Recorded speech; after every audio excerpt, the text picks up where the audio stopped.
I had the opportunity to sit down with a legend, a real legend. And I'm not just throwing that word around. I'm talking about the Rev Run, one third of Run DMC, pioneer of hip hop, the first rap group to go platinum, a group that helped shape hip hop into a global culture. It's awesome. And Sucker MCs, it's my jam 2 years ago. A friend Friend of mine asked me to say some MC rhymes, so I said these rhymes I'm about to say. The rhyme was deaf, and it went this way. So, with wow, that's you're kind of young to know that. Look, one thing I'll tell you about music, music shaped who I am. I love music. Anybody that knows me knows I love music, all genres. Impressive. And I'm a student of it. So, that's... Yeah, that actually happened. Most people will be thinking, dang, that's really dope.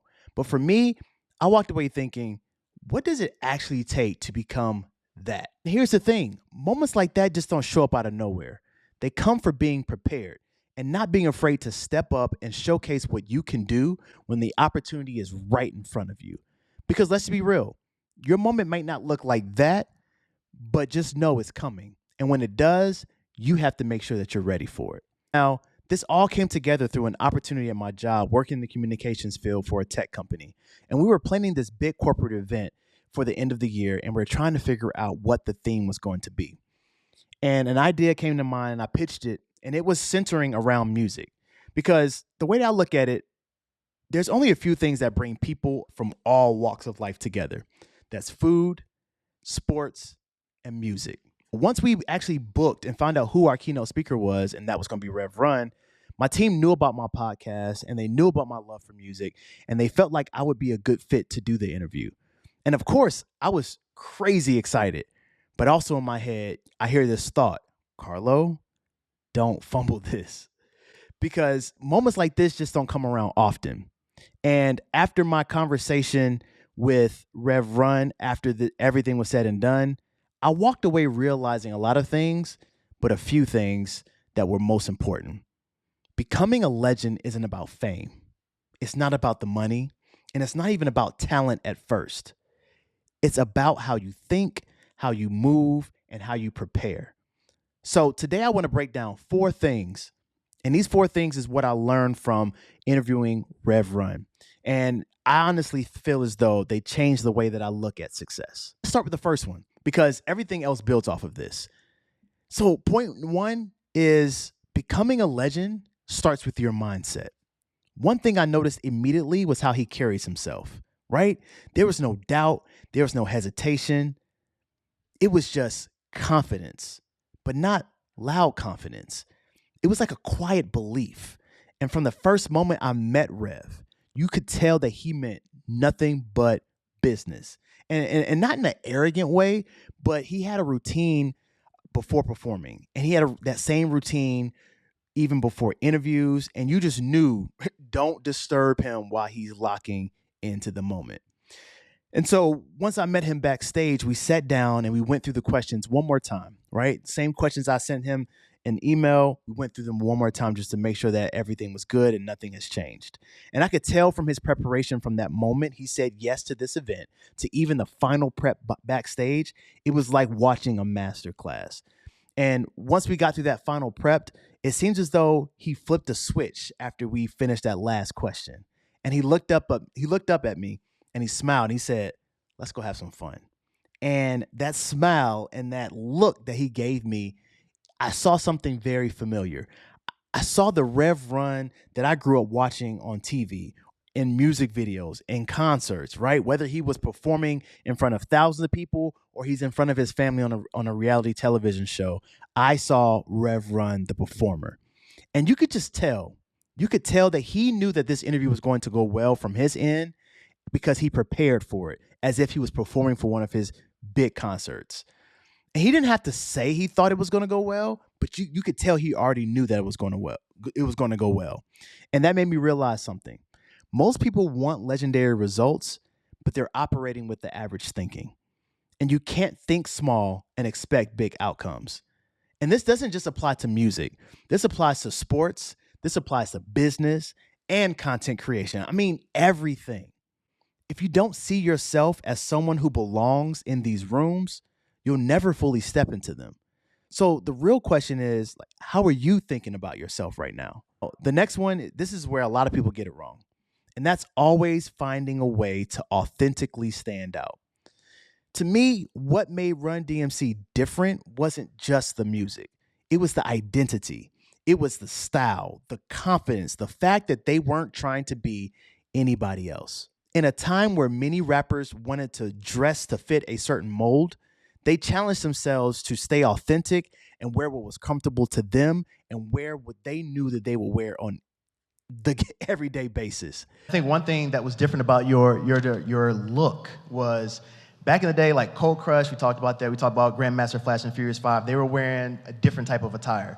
Y'all came with street. Let me tell you why they did that. They were dressing street like us, but when they got hot and they went on the road, they looked at Rick James and they thought they had to change to dress like Confunction or Rick James and they were wearing these feathers and all this stuff. But Grandmaster Flash and Cold Crush and all the bands, the Treacherous Three, all of them that were before us, actually used to dress like this, but they thought that they had to have a certain attire to wear on stage, so that's what you got. But we knew, let's keep it real and wear, we actually got fun made of us, because we would come in and those guys would be there and they was like, we know, your outfit is in a box, and it would just be the hat. So straight from the streets to putting on just our hat to go on stage is how we looked at it. And they thought of trying to ridicule us that we didn't have any attire, but we did have the attire. The attire was keeping it real. Yeah. So there it is. So we just kept on what we had on, and it was easy to rock. See, they didn't follow the culture, they helped shape it. And today I see a lot of creators, especially in the sports and pop culture field, trying to copy what they think works. The same takes, the same deliveries, the same style. But here's the problem. If you blend in, you disappear. What I took from that conversation is standing out isn't about being loud. It's about being real, because that's what people actually and truly connect to. Number 3, always be prepared for the moment. Because here's the truth. Opportunities don't wait for you to get ready. They show up, and either you step up to it or you miss it. Get more into you, but I do have to ask this question. Go ahead. So one thing I love to ask people, like, what's your top 5 or something? Because we have a lot of other questions, I'm gonna do top 3. What is the top 3 songs that you love to perform, or your top 3 favorite songs of yours? Of Run DMC. Yes. Okay, that would obviously be Walk This Way, that took us over the top, Rockbox, and the record I came out to, Peter Piper. Okay, so those are 3 joints I love. So speaking of today's genre, because I think we talked about this a little bit in the back. Oh, and Tricky. Oh, you gotta pick. The speech is my recital. I think it's very vital to rock or rhyme. That's right. On time. It's tricky. Here we go.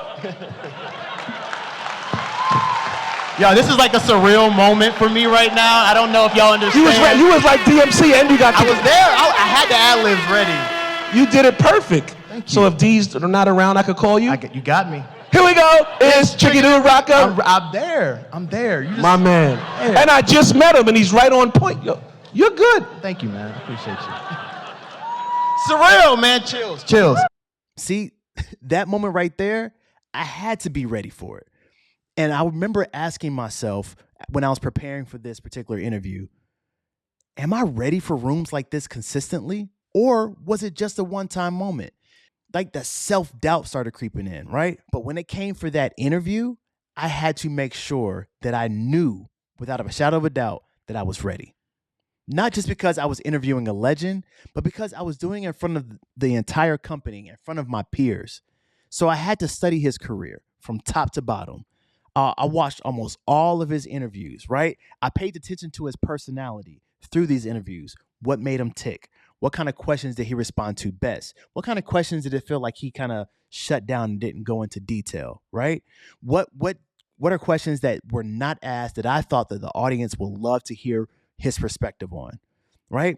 And I figured out, I crafted my questions to make this conversation flow as if we were having just a regular chat one-on-one. And I left room to make sure that he can go deeper and I can probe into some of the amazing stories that I knew that he was going to expound upon. And I wanted to make sure I was really ready for that moment. And to make a long story short, the interview was a huge success. His manager even told my team backstage as we were coming off the interview that this is one of the best interviews Rev Run has ever done. And that moment right there, that sentence right there that I heard, it was gratifying because I knew I put in all the work to be prepared for whatever came my way. And this last one right here, this might be the most underrated lesson of all. Study the greats. Do your research and study the ones who came before you. You know, we live in a time where everybody wants to be first, but nobody truly wants to study. Always somebody who pays homage to the people before you, Right. whether it's Totally. Cold Crush, whether it's Grandmaster Flash in the Furious 5. But how did you look at what they did and create your own lane while also like following the blueprint that was laid before you? Well, the blueprint that was laid before us was Grandmaster Flash and Kool Herc and them, but we kind of followed their pattern a little bit. But every time someone is trying to create something, you're going to be inspired by something, but it doesn't mean it's going to come out your mouth the way it comes out their mouth. Do it, but you're going to do it in your own way. You're going to be inspired. So I'm still inspired by things to this day. And what I took from that conversation with Rev Run is there's always a blueprint. Somebody already went through the struggles. Somebody already figured it out. And for me, that looks like studying greats from across different lanes, whether it's athletes, whether it's actors, whether it's artists, or even other content creators. Because you really don't have to reinvent the wheel, but you do have to understand it. When you combine knowledge of the past with your own unique style, that's when you create something special. It's been an absolute honor, a privilege, like I told you, full circle moment for me. Yo, you was kicking it, baby. I appreciate it. I appreciate it. You was right there. But I love music. I love everything you stood for. So thank you. It's been such an absolute pleasure. Another round of applause for the Rev Run.